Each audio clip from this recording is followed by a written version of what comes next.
Guess what kind of interview we have for you guys today? No, not awesome.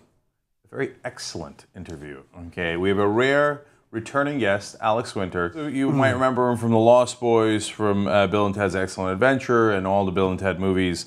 The new movie is called Deep Web, The Untold Story of Bitcoin and the Silk Road. Those are like three things that my knowledge is sorely lacking in. First, what is the Deep Web? All right, so the deep web is really almost like an administrative term. It gets described as this sort of dark, nefarious underworld of the internet. But really, all the deep web is whatever's unindexed on the internet, whatever's unindexed online, which means it's mostly like a flurry of code, administrative code, banking code, university code.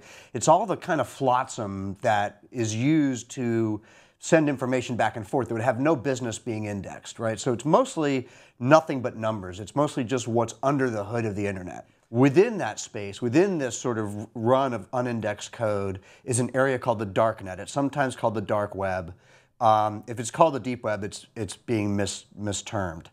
I call it the darknet. And the darknet is an actual place. And the darknet was sort of slowly constructed over time since the beginning of the internet by cryptographers and people interested in privacy and anonymity online. Mostly the government has been constructing this. They need it, obviously. Government agents, dissidents, people in foreign totalitarian regimes that need to circumvent oversight and get information out. Black markets also began to be created over the last few years, and the Silk Road was one of those. It was sort of the preeminent black market, and it used Bitcoin, which is a cryptocurrency, so which can be anonymized. It isn't anonymous by its nature. Yeah. Because it sounds like Gotham. Like, I know. I feel like I'm going to get mugged in a dark alley if I'm in the deep web or the dark net. Okay, once you do like Tor on your computer, if I'm the government, I go, okay, let me roll up my sleeves. This son of a bitch is up to no good.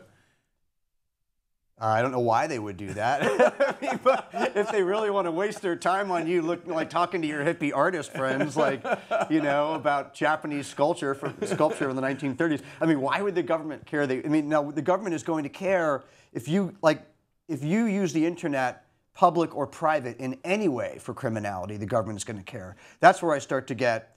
That's where the issue lies, I feel like, because there's this over-focus on, oh, the darknet, oh, it's creepy, oh, it's scary.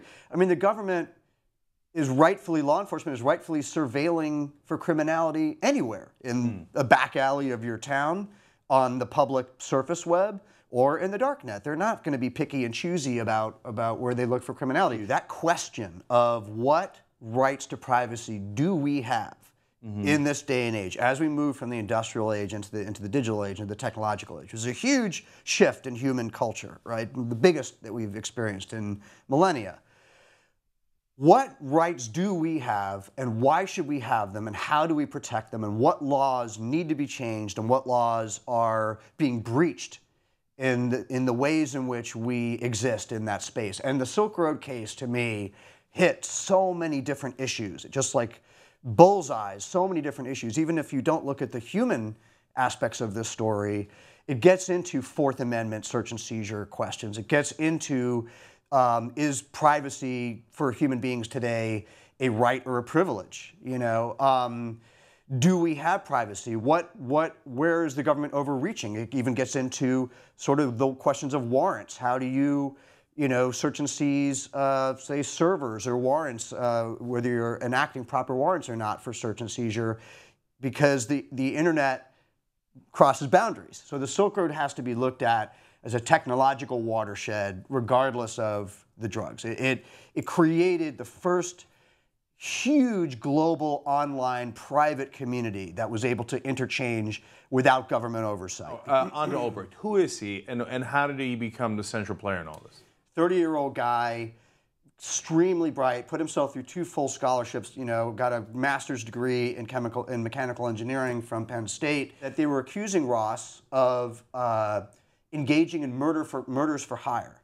That he had instigated an attempt to have certain people within the Silk Road community killed because they had stolen money, were blackmailing the site, had gone dirty, whatever. But none of those murders were ever carried out. It was super weird. So that would be super ironic if this incredibly tech-savvy guy who built the most prominent website on the dark net got caught because he had a journal where he just wrote down everything he did.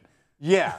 That's about as ironic as it gets. Well, it just seems incredibly unlikely. Did he get the money? Like, is there any way of knowing? I mean, again, with Bitcoin, I can't even... It's hard to say. There was a Bitcoin wallet found on his laptop that contained about $18 million worth of Bitcoin out of what would have been $85 million that whoever ran that site should have had given the fees that were being charged. So significantly less money. Let's put it this way. A hell of a lot of money is missing. It's one of the things the film is really addressing is how do you try these cases? How do you, with any degree of certainty, you have to take a lot at face value. Do you believe Ross is the Dread Pirate Roberts or not?